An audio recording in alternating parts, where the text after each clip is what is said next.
Carlill vs. Carbolic Smoke Ball Case 1893.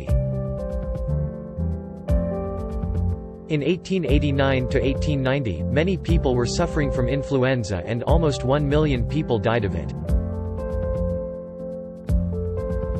So, a Carbolic smoke ball company made a product called Smoke Ball. It claimed to be a cure for influenza. The smoke ball was a rubber ball with a tube attached. The ball is filled with carbolic acid phenol. The tube is supposed to be inserted in one of your nostrils and squeezed at the bottom to release the vapors. It flushes out all the viruses. The company published advertisements in the Pall Mall Gazette on November 13, 1891, claiming that it would pay £100 to anyone who got sick with influenza after using its product according to the instructions. Instructions: £100 reward will be paid by the company to any person who contracts influenza after having used the ball 3 times daily for 2 weeks.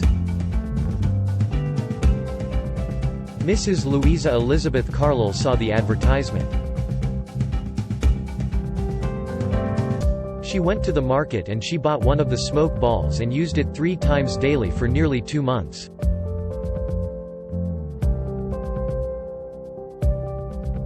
She used it 3 times daily for nearly 2 months until she contracted the flu on the 17th of January 1892.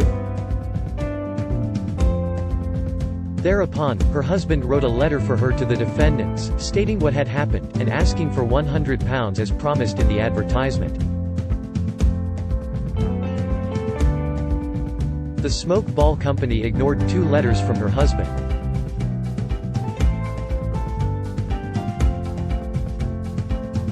On the 3rd request for her reward, they replied with an anonymous letter that if it is used properly, the company had complete confidence in its product.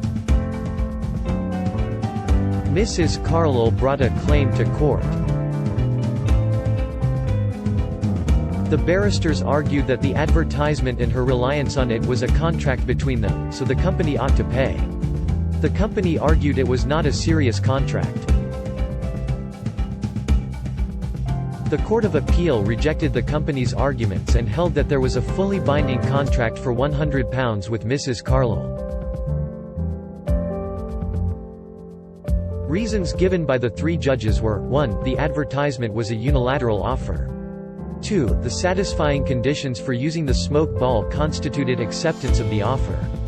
3. The company's claim that £1,000 was deposited at the Alliance Bank showed the serious intention to be legally bound.